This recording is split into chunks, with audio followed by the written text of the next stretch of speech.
In this video, I'm going to look at the investment case for UK stocks. Whilst the FTSE 100, the index that tracks the performance of the 100 largest companies on the London Stock Exchange, has had an incredible start to 2025, up 6.15% year to date, looking over a longer period, investing in the FTSE 100 has offered comparatively poor returns for a long time now. With a performance chart showing a return of only 18.34% over the past 5 years, it's quite easy to see why many investors are put off and would rather invest into US companies. As shown here, comparatively, the S&P 500 index is up by a whopping 79.47% over the past 5 years. It's not even close. However, to be fair, we should look at the total return that UK investors will have experienced, including dividends, through investing in ETFs that track these indexes. So on the website Just ETF, I have ISF and IUSA on this chart, and I've ticked Include Dividends. The result is clear. An investor in IUSA is far better off than an investor in ISF over this period. So with these figures in mind, if your portfolio has had a home bias and been tilted towards UK stocks in recent years, you're probably kicking yourself now and considering going all in on US stocks going forward. Whilst that may be tempting,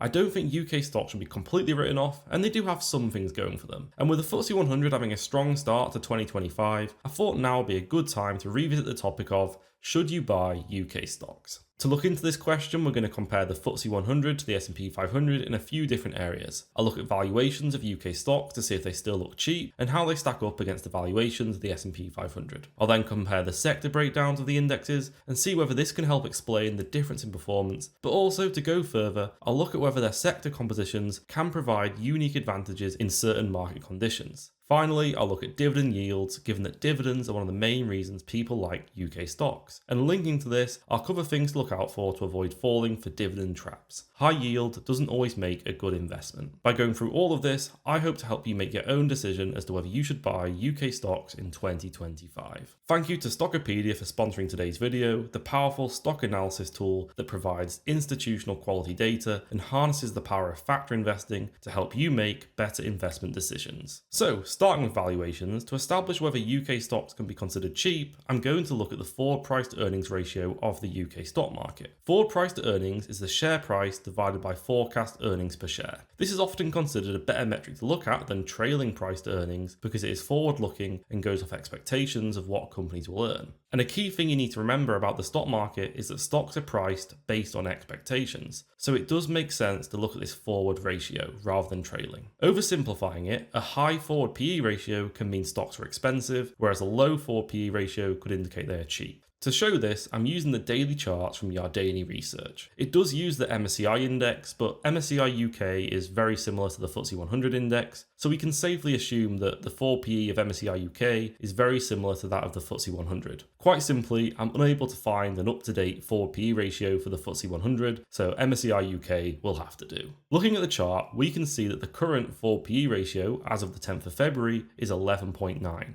On its own, that number is not much use, but what is great about this chart is it allows us to see this forward price to earnings ratio in relation to levels historically. And what we can clearly see is that, whilst there has been a bit of a bounce upwards in recent months, overall UK stocks are certainly continuing to look cheap relative to their own historic forward PE. The big dip around late 2022 here is of course the infamous mini budget impact. Other than that, there's only a few points over the past 30 years that the forward PE has been lower, so yes, it certainly does look cheap. Of course, we do have to remember to put things into context, and there may well be a good reason for UK stocks to be this cheap. A few reasons such as economic outlook, interest rates, growth prospects of companies, and as I'll talk about in the next segment, the composition of the index. If we now switch over to the Yardeni chart for the S&P 500, we can see almost the complete opposite. The ratio has been on an upwards trend over the past couple of years, with it currently standing at 21.8.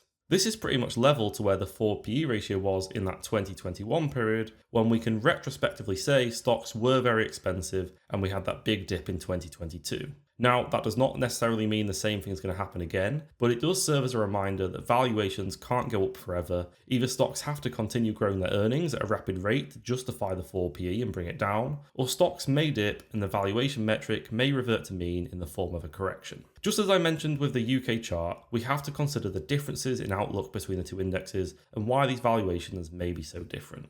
So it is not necessarily the case we should look at these charts and rush out to sell our expensive looking US stocks and go grab ourselves some UK stock bargains. It is never as simple as that, and things can remain relatively expensive or cheap for a very long time. People have been saying US stocks look expensive for over a year now, and if they had sold out a year ago, they would have missed out on a boatload of gains. Investors continue to see better opportunities in the US and are willing to pay a premium for American companies. On the other hand, it feels like all we hear about in the UK is pessimism and the government rushing to try and think of ways to bring more money into UK stocks. So it is a difficult one here. If you're concerned about the current valuation of US stocks, then you may well see the cheap valuation of UK stocks as tempting, but then on the other hand, you may see the cheap valuation simply as a reflection of a poor state of affairs. The composition of these indexes undoubtedly helps explain these valuations, so I'll now take a look at the holdings and sector breakdown. Before we move on though, I'd like to thank Stockopedia for sponsoring today's video. Stockopedia gives investors access to institutional quality data and specifically helps investors implement factor investing. Factor investing is a strategy of targeting stocks with specific characteristics such as quality, value, and momentum, and these characteristics have been identified as academics as explaining why some stocks offer better returns than others. Stockopedia gives every stock on the market a rank out of 100 for these QVM factors, alongside an overall stock rank that takes into account all three. And what they have found is that high-ranking stocks have significantly outperformed low-ranking stocks. This chart shows the performance of each stock rank range alongside the FTSE All-Share, and it is very clear that the high-ranking stocks have outperformed, whereas low-ranking stocks have underperformed. This is most clear for small-cap stocks, but even if we change this chart for only stocks with a market cap over 350 million, the stock rank premium is clearly still there. Given this video is on the topic of investing into UK stocks, these results do show that it may be possible to increase our chances of picking winners in the UK market by being more selective. Particularly when looking at dividend stocks, it can be very useful to also look at the quality rank to make sure it's not just cheap junk, so to say. Stockopedia allows you to either search for any stock you want and conduct your research using their neatly presented stock reports that contains all the information you could possibly need to analyze a stock for your portfolio, or you can use the screening tool to find stocks that meet your set criteria. If you like the sound of applying factor investing to your stock picking and leveling up your research process, you can get a 15% discount off your first subscription to Stockopedia through the link in my description. Alternatively, you can use the code TPF15 at checkout. You'll also get a 14-day free trial and a 30-day money-back guarantee, so you really can't go too wrong by trying it out. The ranking system alongside the neatly presented stock reports, the screening system, and active community really makes it the perfect place for all your stock analysis and portfolio construction needs. To visualize the differences between the two indexes clearly, I'll put on screen the top 5 FTSE 100 stocks alongside the top 5 S&P 500 stocks and their individual forward PE ratios. We can immediately see the differences in valuations, but also it is good to think about what we actually have here. On the UK side, we have a pharmaceutical company, an oil company, a bank, a consumer staples company, and a miner. Not a tech company in sight. Whereas on the US side, we have 5 of the magnificent 7 tech companies that dominate our daily lives and just seem to have gone from strength to strength in recent years. Given the scale of these tech companies and their performance in 2023 and 2024, as well as the general hype around AI, it's hardly surprising they come at a greater premium than the comparatively boring UK top 5. We could ask ourselves, why would investors bother with UK defensive and cyclical companies when all we talk about is AI?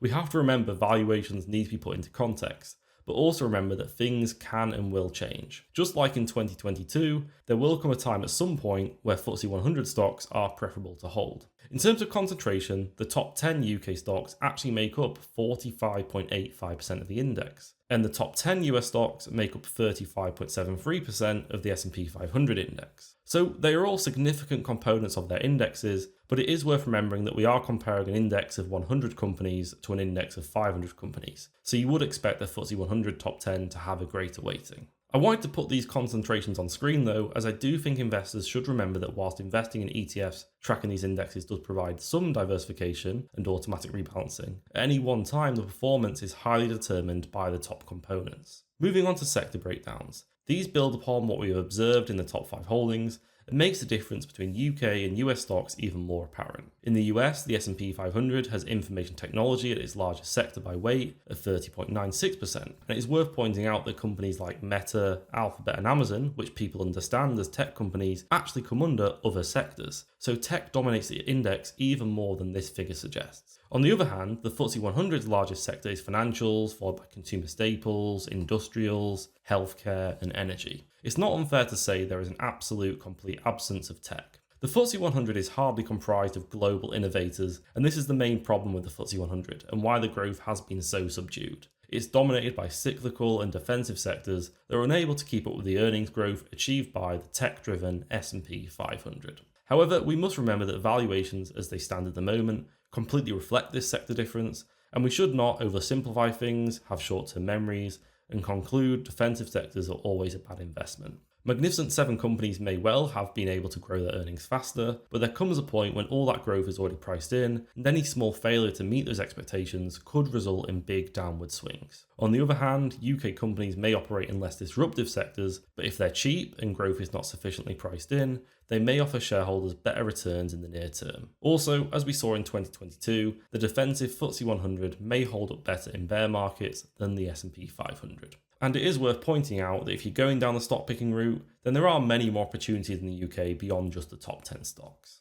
So far, we've seen that the UK market is much cheaper than the US, but this is probably explained by the stark differences in composition, investor sentiment, and expectations. The FTSE 100 is undeniably the more boring index. However, in this final section of the video, I'm going to look over the area where the UK market is a clear winner, and it is also what motivates a lot of investors: dividends. The mature giants that make up the FTSE 100 are popular dividend payers, and on average, FTSE 100 stocks pay out more in dividends than S&P 500 stocks. For example, the iShares ETFs that track the FTSE 100 and S&P 500, by looking at them, I can see that as of the 7th of February, a FTSE 100 ETF has a dividend yield of 3.48% compared to just 1.01% for an S&P 500 ETF. So in terms of yield, it's a clear win for the UK index. It's worth remembering that your total return from investing is the sum of the increase in the value of your shares plus any dividends received. So dividends should definitely not be overlooked by investors. Another selling point is that as a UK investor, we can receive the full dividend from UK stocks, whereas our dividends from US stocks are subject to a 15% withholding tax.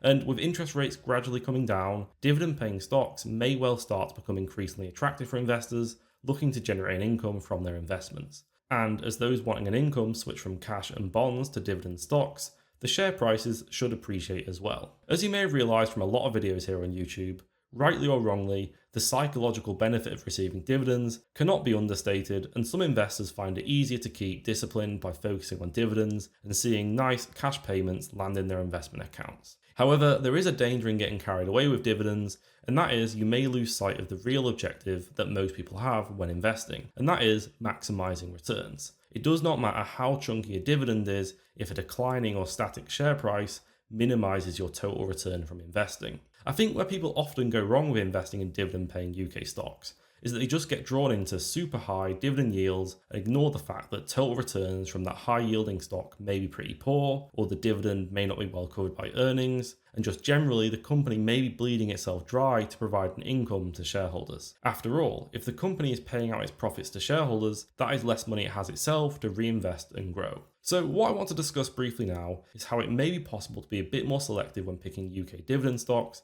and potentially get better outcomes than just going off dividend yield.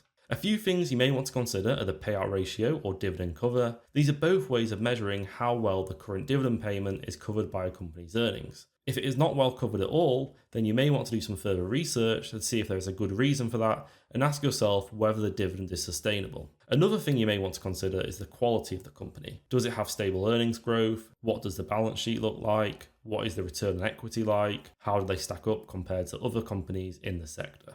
You can also check the dividend per share growth rate. So how quickly is the company growing its dividend? This is important because ideally you want your dividends to keep up with or even beat inflation. Otherwise, the income becomes less and less in real terms over time. Of course, it is worth remembering that DPS growth in the past does not guarantee growth in the future. And now I want to turn to Stockopedia briefly because regular viewers may well know that in the past I've done videos using the screening feature to find quality dividend paying UK stocks. And this is of great relevance here. You can see I have a screen searching for UK quality dividend growth stocks. The filters I've selected are DPS CAGR above 5%, quality rank above 80, stock rank above 80, which is a combination of all three factors, market cap above 350 million, and a spread filter to ensure I find liquid stocks, and then sorting them by stock rank. I found this is a great way to narrow down my research and select candidates to have a further look into, which again, with Stockopedia's stock reports on each company, is a super easy way to do further research. So to sum up this point here, whilst the dividend yield of the FTSE 100 may well make UK stocks look attractive,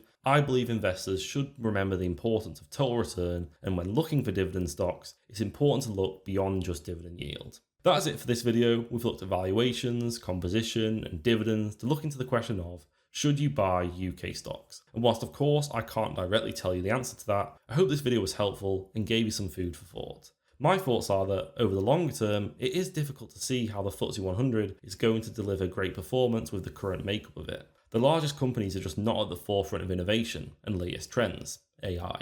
However, the defensive nature means it does tend to do better in negative years, and also, whilst the index as a whole may not be the most attractive investment, if you do want to try your hand with stock picking, then there's undoubtedly some decent performers to be found in the UK market. Also, whilst it has been the focus of this video, there is much more to the UK market than just the FTSE 100. You could also argue that it may be easier to be a stock picker in the UK market than the US market because it is less popular, but that's up to debate. Stockopedia's data though has shown that factor investing has more success in the UK market than the US. Remember, stock picking does come with greater risks than investing through funds, and you do need to make sure you do sufficient research and diversify accordingly to your risk tolerance. My final thought is, it is possible to be passive and believe in the market over the long term by keeping your core investments in a global fund, whilst also allowing yourself some room to be more experimental and have some fun investments into individual stocks, or overweighting certain markets or sectors that you believe may outperform in any given period. Who knows, you may see opportunities in the UK market at the moment. What you do with your portfolio is completely up to you. That is the beauty of personal finance. It's personal and you can tailor your journey. If you like this video, please consider liking and subscribing. It really does help, and I'll see you in the next one. Thank you for watching.